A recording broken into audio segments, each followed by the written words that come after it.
Yung mga first-timer kay Direk Chito, how does it feel working with Chito? And what can you offer in this Espantao? First time mo ba? Hindi na, di ba? Sino ba mga first-timers with First-timer Direk? kay Direk Chito. Ayun, si JC. JC, ikaw muna, JC. Please. Bago yung mga girls. Yes, Sino sanay na? Kami tanong nga si Lornal. Yes, JC. Ako po, Direk Chito, he reminds me of my theater mentors. Bilang galing din po siya sa theater. And what I mean about that is, kapag sinabi ni Direk Chito na isa pa, that means kailangan mo bang magalingan. Pag sinabi niya, oh, next sequence or next shot, ibig sabihin, good. So, and Direk Chito, tingin ka naman kay JC. so, ang ano ko daw, ang pinaka-punto ko doon is that in this, working with him or probably in this industry, no, you have to be friends with mistakes, failures, not looking good, and not feeling good. So, I think sa natutunan ko din sa theater, we kind of do the repetitions. We look for failures para we can navigate through it at hindi na so that we can avoid it. So, sa bawat sige, isa pa, ibig sabihin meron ka pang kailangan patunayan, kailangan pang galingan. So, mas gusto ko yung training na yon, and I like the discipline and I respect that with Direk Chito. And I'm glad I'm working with him. I worked with him. Thank you. This is first time mo ba? Or second time? Or third time? Fourth time na? I think it's my fourth or fifth time with Direk Chito. Okay, how do you feel working again? Sanay na kasi ako sa kanya. Bakit ano So meron bang... hindi na niya ako masyadong natatakot. Gano'n? Oo. Nung una? Chinichika ko na siya. Oh, nung But you know, it's always a joy Yeah. working with him. So kailangan lang talaga pagkatrabaho mo siya, hindi ka sensitive. Yun lang. Kasi it's about the work. It's nothing personal. I love you. I love you. So, siyempre, sanay ka na sa horror movies. Anong difference naman ito sa Espantao? Matagal na ako hindi gumagawa ng horror. Kaya medyo na-excite ako dito. Difference nito is nung una hindi ko alam ang Espantao, kung ano siya, at anong ibig niya sabihin. Pero as you get to do the movie, kailangan ma-experience mo para maintindihan. Thank you. How about you, Miss Chanda? Yes. Yes. First time, second time? It's my third time. The first Okay, time was yeah. in 1989 for Olokta for the Great American Okay, Dream. And another one was sa Viva Film, 1995, if memory serves. But this is my first in Horror. decades and my first horror with him. First, Yeah. Chito Ronyo. And now, Na nasa horror horror. din. Terrible. Na horror din hindi. Horror kasi it's the way the way he does it is he will expect you to know what you're doing. At kung medyo ano ka, ang ano lang yan, rehearsal, pag nag-rehearse ka at ano gaganon yan, Chanda, hindi ko gusto yung attack mo. O, di palitan. Diba? So, tama yung sinabi ni JC, kung sensitive ka, hindi ka talaga, but that's the way he motivates you And you motivate yourself by not being thin-skinned. Parang, okay. So, hindi ako dapat maging complacent. Dapat on your toes ka palagi with Chito Ronyo. But it's really rewarding.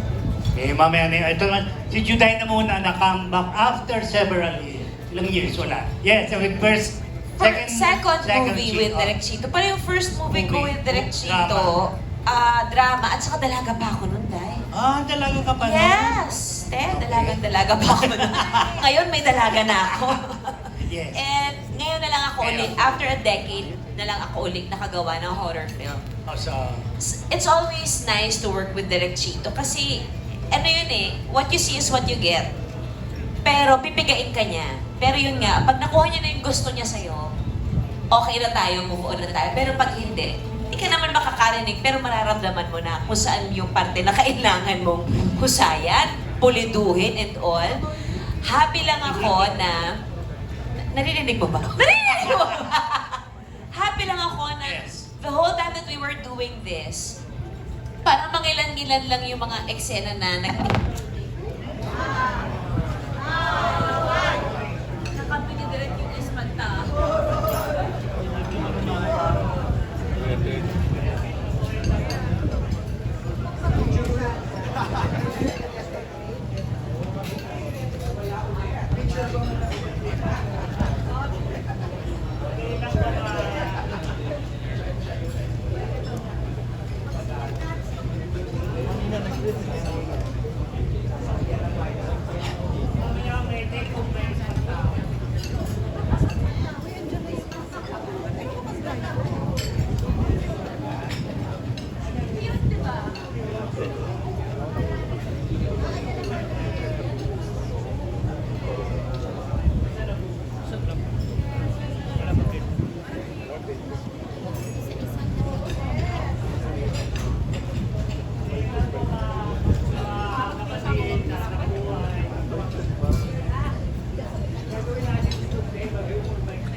yan. Meron Ayan na, na. ayan na. We're back! Naputol tayo Ano kay nga ba Juday. tayo? So yun lang. Ay, Tinapos. sinabi mo, ang recap doon is, happy ka na... The time pa lang na tumawag sa akin si Direk Chito offering a film na horror, excited na ako eh. Kasi talagang pangarap namin to. Actually, mas ako. Pangarap ko talaga makagawa ng horror film with Direk Chito. Walang tanong-tanong, walang ano-ano. Susulat ni Chris, si Atty. Joji ang magpo-produce. Okay ka? Okay, go. Kaya ba simple, Wala pang ah? script ha, wala. So, nung nakita kami first day, excited ako talagang ma-experience uli siya. Kasi ibang-iba na ang lahat. Iba na yung ganap, kalmado na siya. Pero naka-mic pa rin siya. Okay. At least hindi na ako yung namumura. Iba na. LT! Na reunion after ng ilang horror, ng drama, yeah. Na nagbigay sa kanya ng Grand Slam. 1991, narito ang puso ko. Yes. Na nagsama. And then, pangalawa namin, 1995, patayin sa Sindak si Barbara. And then, ito, 2024, ang Espantajo. Before, tatanungin mo ko sa before. Before, Huwag na before. terror. Oh, Terror terror. si, Derek Chito. Oo. Ah. Parang talagang maninervyos Ah. kami. Tension exercise. Ah. Ganyan. Consistent naman, di ba? Mamaya ka na, Direct Chito. Sige, Lola, Pero yan. ngayon, talagang kalmado na. Tapos siguro dahil kailangan na huwag siya masyadong magagalit, kaya nagtitimpi siya ng konti. Mas mahaba ang pasensya niya ngayong mga panahon na ito. Pero nandun pa rin yung fire, yung passion, yung hunger for doing a great film. And I feel, hindi ko pa napapanood kasi, pero sa pa lang, sa pagkakagawa namin, alam ko kasi ginather talaga ni Direk yung lahat ng the best, ni Atty. Joji, lahat ng the best dito. So, parang alam mo na nandun ka sa magandang pelikula na nabuo ng magagaling na mga kasama. ULDS. Okay, nasa pelikula lang binubuhay yung anak sa amin ni Encho. Si Direk Chito kasi bilang fan ako nung mga 90s pa. Napanood ko na yung pelikula niya nung ang pangalan pa niya ay si Sixto Caico. Hindi niyo siguro alam yon ano? Diba, Direk? Yes, tribute mo ito, Direk Chito. Yes. So, nung nabigyan ako ng chance na mag-bit player sa pelikulang Laro sa Baga, directed by Chito Ronyo, sabi ko, yes, oo, nandun ako. Bukod sa kikita ako, racket yun eh. Yes. Mag-direct pa ako ni Chito Ronyo. So, totoo nga ang mga chika, talagang kailangan on your toes. Pag lumampas ka sa iyong mark, naku Diyos ko, makakarinig ka na sana hindi ka nalang nabuhay. Parang gano'n. O kaya lupa, lamunin mo ako. Gano'n. Pero syempre, ginalingan ko. Kasi theater arts student ako, dapat magaling ako. So hindi naman ako naputukan nun. Tapos hindi na kami naulit. Pero dun sa pagkakataon na yon, si Cherry Pie Picache, pinagtapat niya kay Direk Chito. Sabi niya, Direk, yan si Eugene Domingo, takot sa'yo yan. So anong sabi ni Direk Chito? Ba't siya matatakot? Sikat ba siya? Sabi! Yun ay noong 1990. Tama na. Tapos, biglang sumikat si Oge. Oh, yes. Nakita kami ulit sa ABS. Direk, hindi na ako natatakot sa'yo. Tsaka sikat na rin ako. Pero hindi pa rin niya ako kinuha. So after nun, nagkaroon kami ng magandang bonding sa Italy. So mas naunang naging friends kami bago kami naging magkatrabaho ulit. So sinasabi ko na sa inyo, kung nakakatakot man, sinasabi nila na direktor si Direk Chito, but as a friend, as you know, parang ganyan, yung kachika mo, he's very generous, especially with all the information he can give you. He's frank because ayaw niya namang bula-bulahin ka sa hindi naman totoo. And he really knows what he's doing. Alam nyo, hindi na tayo magkakaroon ng director pa na katulad ni Chito Ronyo.